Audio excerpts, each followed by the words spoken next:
was nearly 1 year ago that the Montreal Impact defeated visiting Santos 2-0 in the quarterfinals of the Champions League before more than 55,000 at Olympic Stadium. Montreal's goalkeeper that day was Matt Jordan, and he joins us for a February 12th edition of Concacaf Conversation. I'm your host, Scott Gleba. The Impact lost that series with Santos 5-4 in aggregate after dropping a 5-2 decision in Mexico. Despite not advancing, Montreal made a real impression throughout CONCACAF. Now I'm pleased to welcome Matt Jordan to the show. Matt, thanks for being with us today. Well, thank you very much for having me, Scott. I appreciate it. Matt, the Impact had a tremendous run in last year's Champions League and made history that evening with the win at Olympic Stadium. Can you share your memories from that game? What was so special about that game was, obviously we were, huge underdogs playing against a Mexican power like Santos Laguna. But I think what was real special about the game, in particular the success we had, is the way the city embraced us. I believe we beat all records for CONCACAF game. I think we drew around 58 to 60,000 people, and that just shows you, how important soccer is to this city, but also, those big competitions are as well. The second leg was at Santos, arguably the game of the tournament. The Mexican side scored 3 goals from the 75th minute on to clinch advancement. What was it like to play in such a game? Well, that was an extremely disappointing game, for our team, we obviously we felt like we had a good chance to advance, but we didn't finish the job. And anytime you go to Mexico, I've been to Mexico so many times throughout my career, is you're gonna face weather conditions, whether it's altitude or extreme heat. You're going to face, obviously, a hostile crowd. And I think that, we really took that, obviously it was very disappointing, but we really took it as a learning experience and for a lot of guys that haven't been in those situations.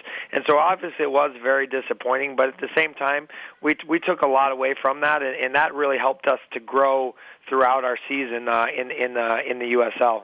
Montreal entered the tournament in the opening round, getting past Nicaragua's Real Esteli 1-0 on aggregate. At what point did you feel that Montreal could really accomplish something in the Champions League? When we really felt like we could compete at that level was probably our first home game against Joe Public.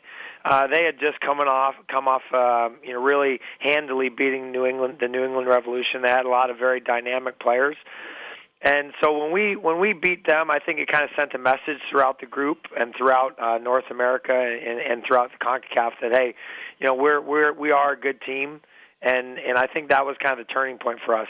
The enthusiasm from the fans during the Champions League run, as well as league play, was outstanding. What can you tell us about playing in front of such great supporters?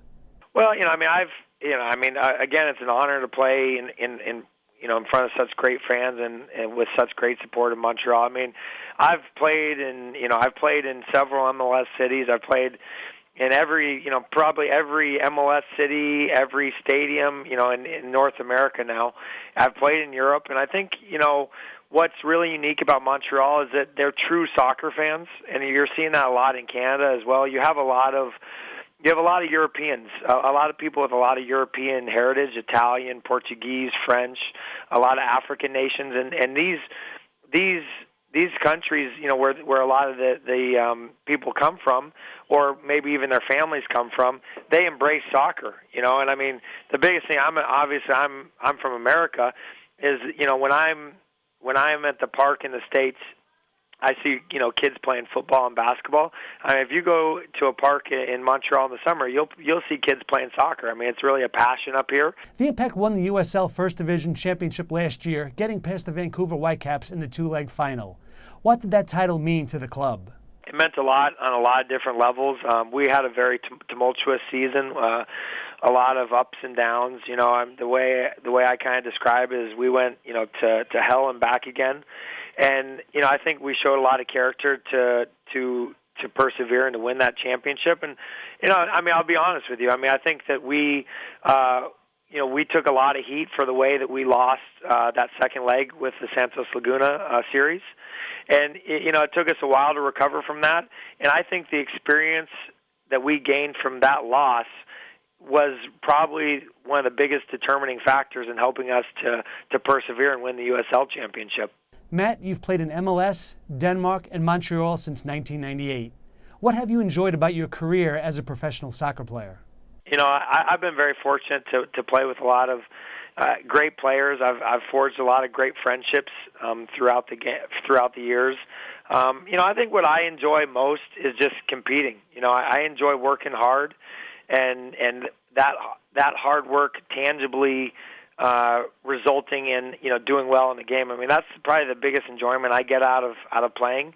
You know, and I've been very blessed, you know, and again, I think probably one of my biggest accomplishments is to be in the game for this long. You know, I mean, you talk to a lot of guys. I mean, to be in the game for now going on 13 seasons. I mean, that's not easy to do, and I really look forward to the future. The Impact will play in the USSF Division II Pro League this season, as well as the Neutralite Canadian Championship for a spot in the Champions League. Matt, thanks for being part of the show, and we wish you all the best in the upcoming season. Thanks a lot. Take care. Well, that's all for today. We hope you enjoyed our interview with Matt Jordan. Thanks for being with us on Concacaf TV, your source for your soccer.